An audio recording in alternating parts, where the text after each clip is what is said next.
Hi everyone, I'm Archana Pai Kulkarni, and I'm delighted to welcome you to this special author spotlight with the brilliant Bhavika Govil. Bhavika Govil's debut novel, Hot Water, was published with Fourth Estate, HarperCollins India, in April 2025.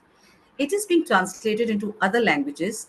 Her short fiction has won the Bound Short Story Prize and been shortlisted for the Queen Mary Wasafiri New Writing Prize. When she isn't writing, Bhavika teaches creative writing workshops online. Today, we'll dive into her creative process, the emotional currents, undercurrents of the novel, and what it means to write silence, memory, and love.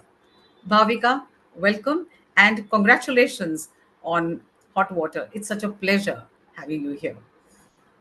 Thank you so much for the generous introduction, and it is my absolute pleasure to be here. Thank you so much, Bhavika. So let's begin. Um, Your novel is as much about the three main characters, Mera, Ashu, and Ma, Leela, as it is about a fractured family that loves, longs, resents, and keeps itself together as much as possible through this.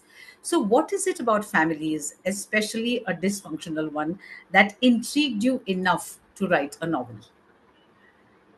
You know, much has been written about, said about, and discussed about families, starting from the great Tolstoy and Jane Austen, down to contemporary writers like Karan Mahajan, Avni Doshi.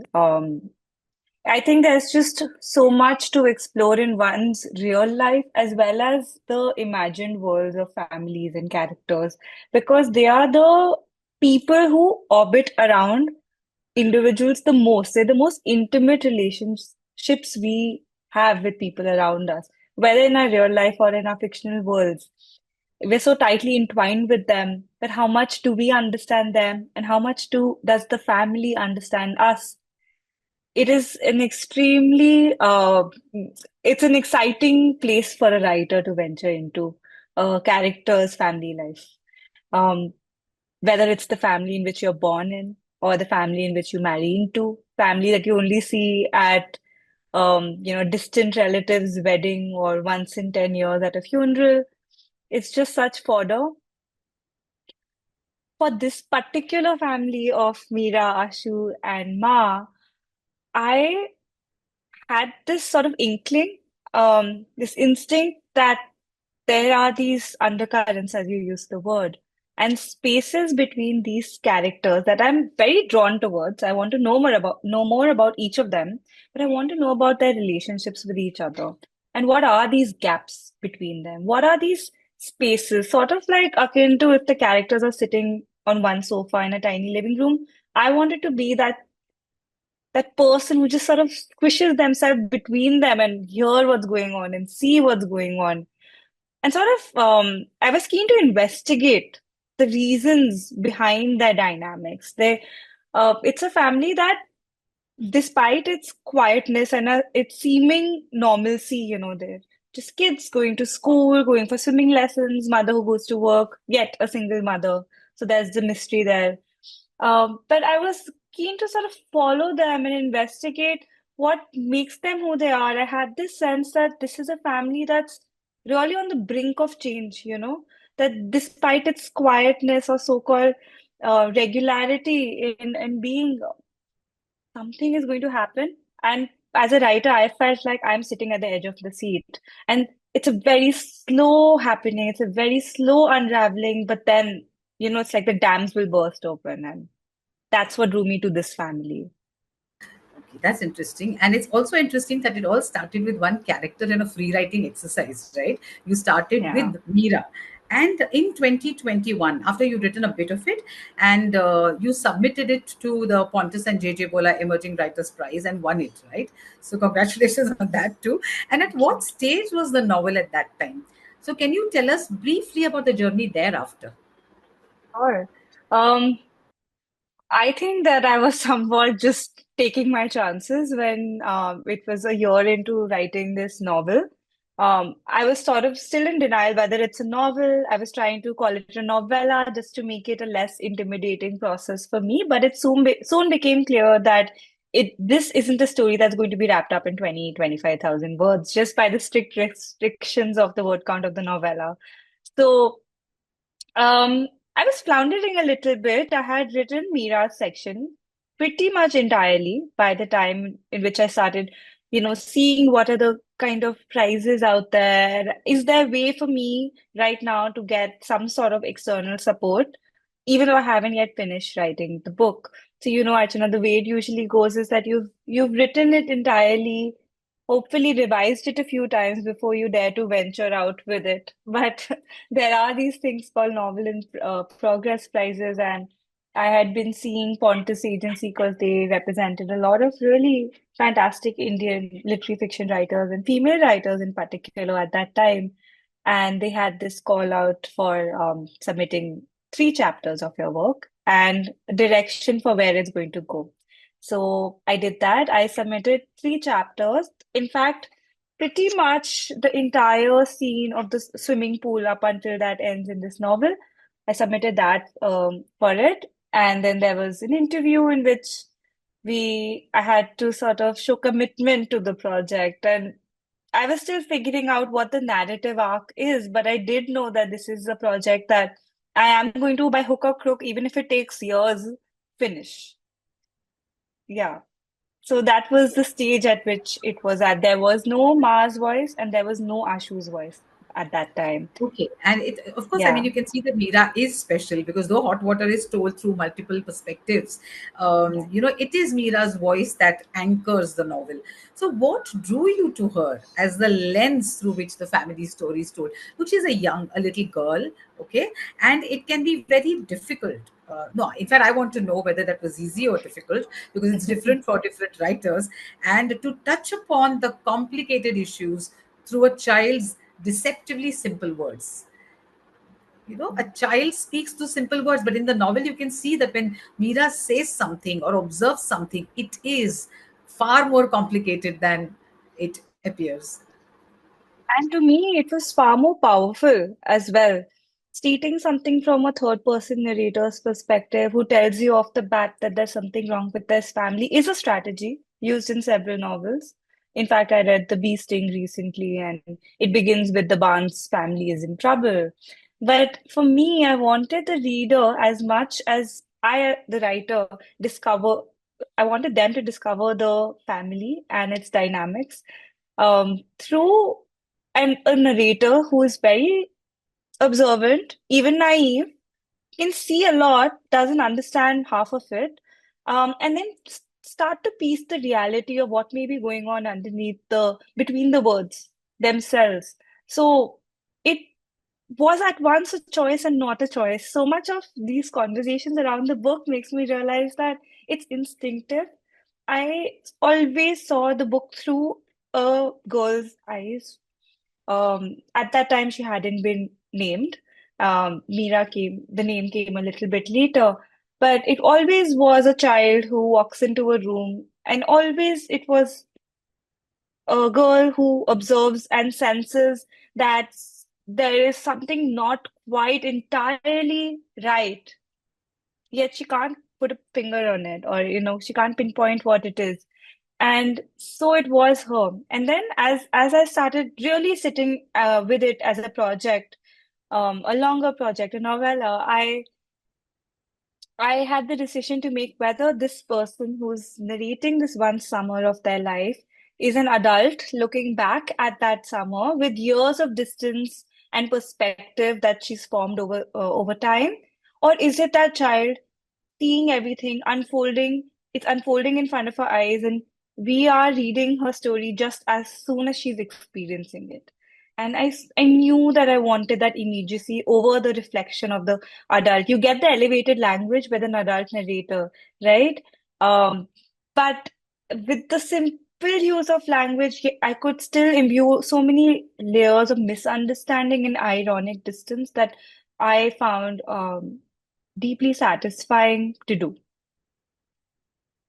When an adult is writing in the voice of a child, how difficult is it? to Mm. get it right, you know, even the Yes. vocabulary, everything. You have to become a child again. So, Mm. how do you manage that? Because the adult might get in the way, right, when you write the narrative. Yes. Yeah.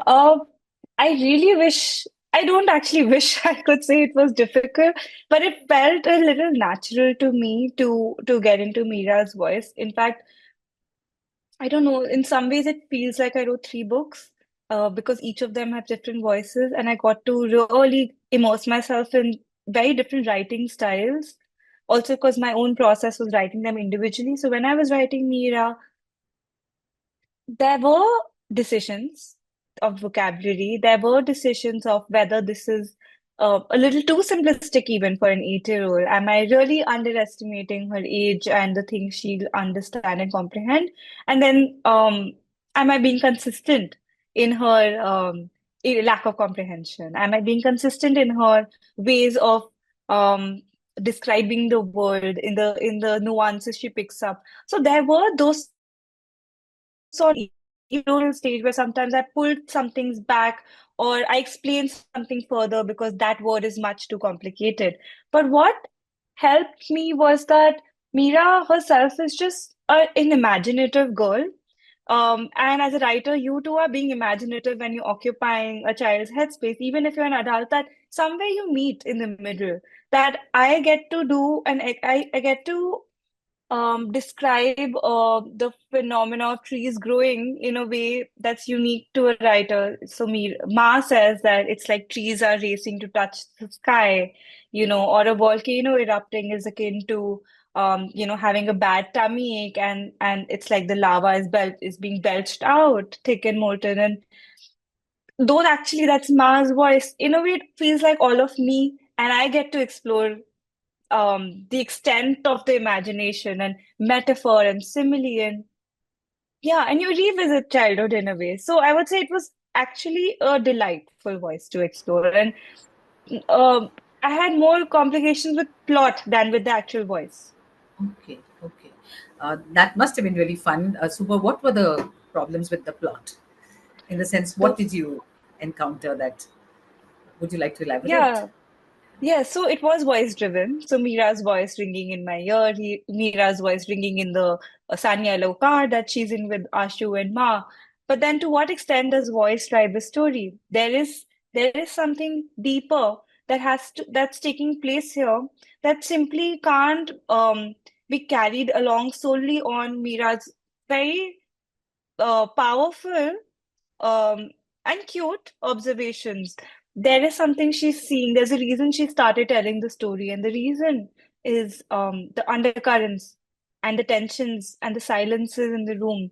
The reasons are that she can sense that her family is concealing something, even if they don't know they are.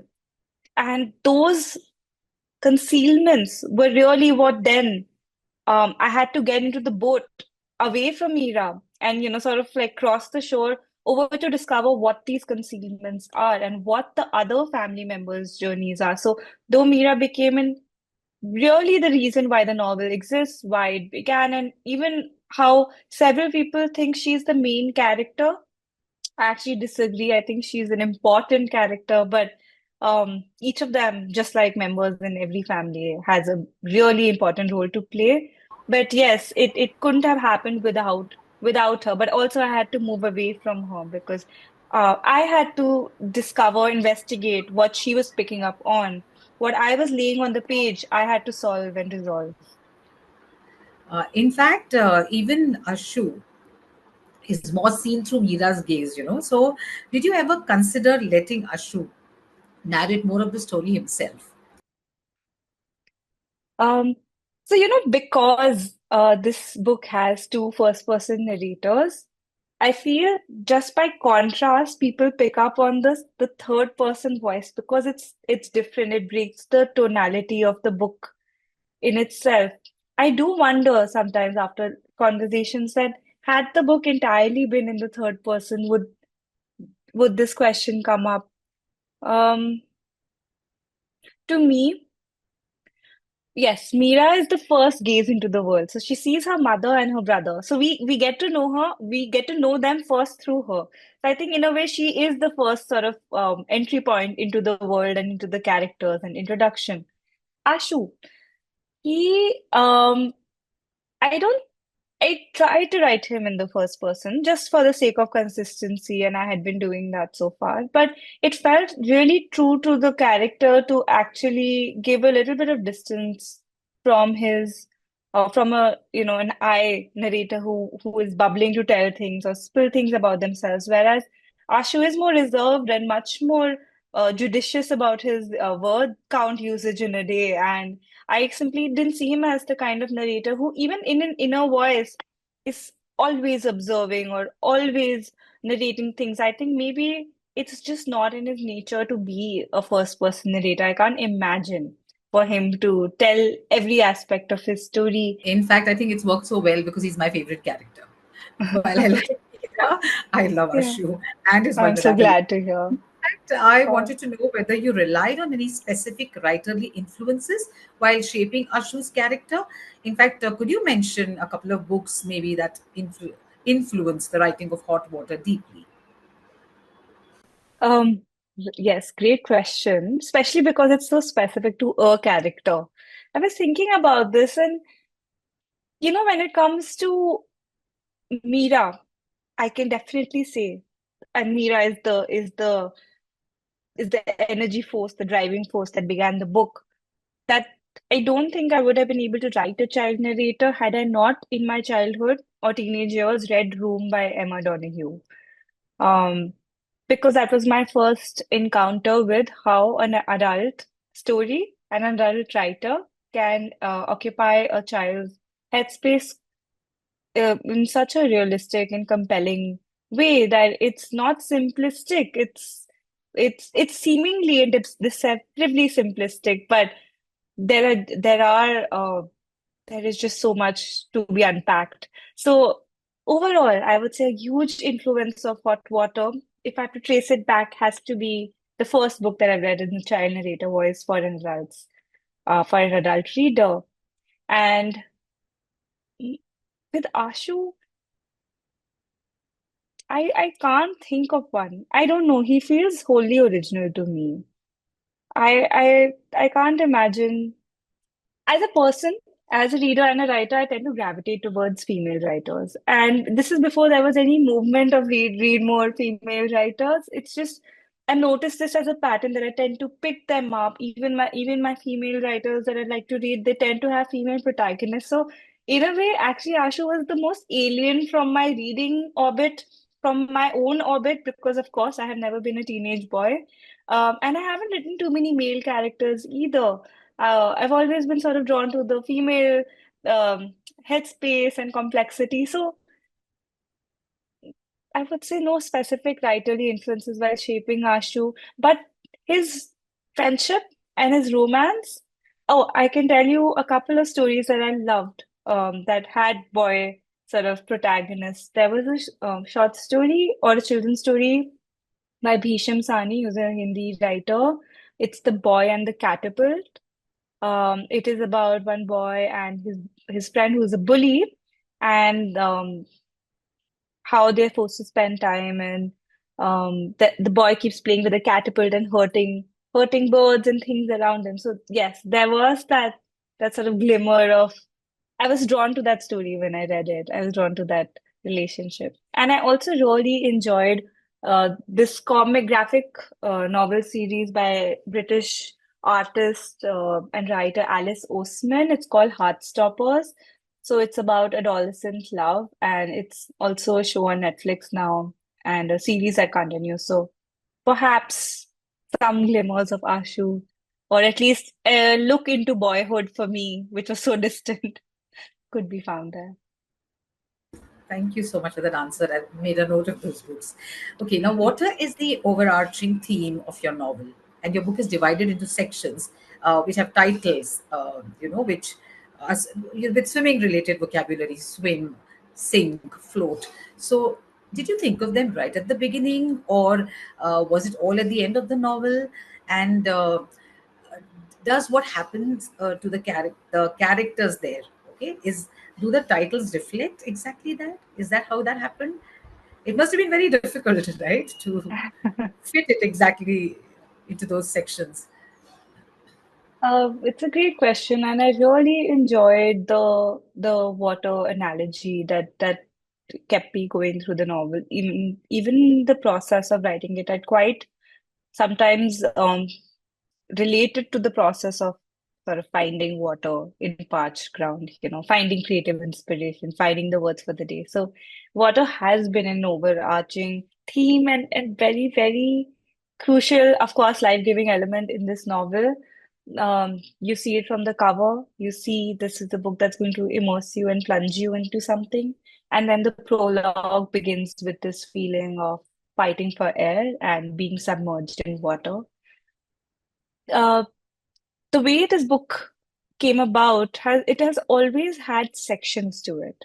I have never seen it as one entire um, cohesive chunk of words that begins on page one and ends on 300, because of the different voices and because of the lack of chronology sometimes.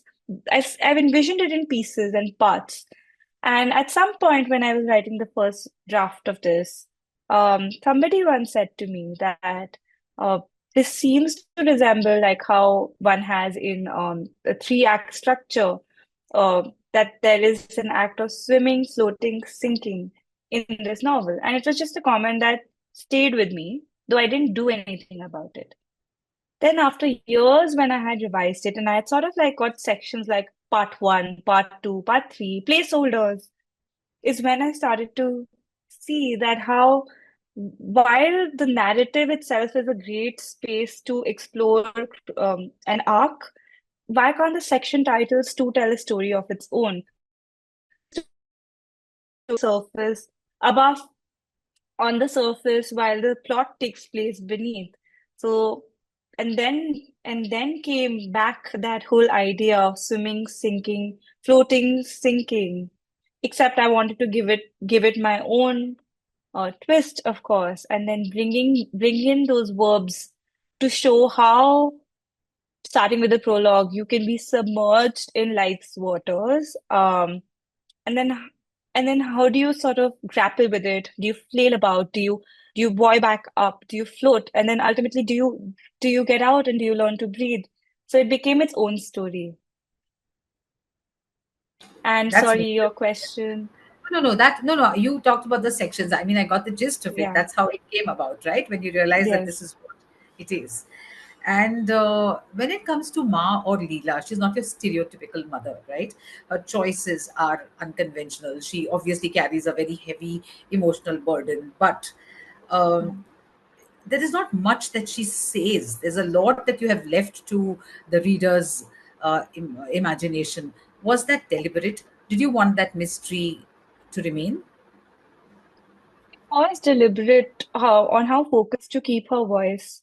Um, Leela, who is Ma, is a very sort of complicated, uh, angry, sharp, but also dreamy character. She stays a lot in her past, and she also holds on to things. She really holds on to grudges. She holds on to an emotion that she's felt, or somebody who's wronged her, or um how she's been wronged by life. And when you're that obsessively focusing on the minor things, the major things fall away. So the details that matter more are the interior ones. How she gets hyper focused on her inner world. She gets sort of weighed down. And so her emotional journey is so precise and clear. This is how I felt, that this happened and this happened. But then the external world just is faded. And that was also the effect I wanted her world to have. This sense of you zoom in too much into the detail and nothing else exists. And as a writer, it's a choice too. That I feel a lot can be understood by the reader. I believe in the reader to put things together, that we don't need all pieces of information at all times to understand the story. If we understand the character, we'll understand the story. And hopefully we'll understand Ma. Yes, yes. Okay. Writing to a lot of aspiring writers feels like getting into hot water. The moment I read hot water, I said, okay, this is it. So, how do you confront the blank page every time you sit to write? And what do you tell the naysaying voices, if there are any in your head, of course? A lot of Oh, writers will. I have to say it's something I feel like every single time I sit down, and especially if it's a blank page, it gets even more daunting. If you have something you've written before, even a sliver of a scene or a sliver of a phrase that you find interesting, there's something to go back on. The question was, what do I tell the naysaying voices? Firstly, they do exist. I very much won't deny the existence of them. In fact, all writers have voices in their head, and yeah, creating something is grappling with the naysaying voices. I think like this is not something I follow. I have to say, writers say a lot of things they don't follow themselves. But my advice to my own self would be to not give myself too much time to think. Like, sort of even be in denial and trick yourself that you're going to write something or you're going to go into a world that you are yet to discover. So just quickly start writing on the page or just quickly open a document and start typing. Before you know it, you've gotten over the initial self-doubt sort of hiccup about how do I begin. And when did you decide that you wanted to be a writer? In fact, and also, who were your earliest influences? When did I decide? Oh, I was always writing things, as most writers will say. I always have had a journal, Archana. I have one right now. I think in a way, I like to chronicle life as it is taking place. Some sort of proof that um, what happened, and not just the physical world, but also the inner world. That what I felt must be recorded, or it's true in some way, and maybe it'll help me in the future to make sense of when it happens again. So I like to chronicle life, and I loved reading a lot. I found it the coolest thing to do, which I think it is, but I really genuinely thought, oh, I'm so cool. I'm a reader. I always have a book in my bag. And so I admired and put writers on a pedestal. Um, but the idea that the chronicler in me could actually invent something anew, characters that don't exist, things that haven't happened. That didn't seem like a leap that was possible until one day it just did become something. Um, I was writing for pleasure and for fun, but when 10 years ago, I decided that actually I need to do this for life. I need to write for a living, and I started writing. And some quick questions and quick answers. So, what was the most difficult part of writing this novel? What was easy and what surprised you?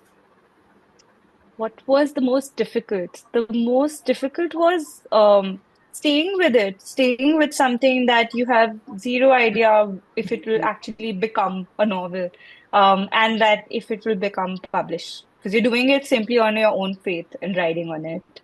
The easiest part of it was it was really easy to write Ma for me.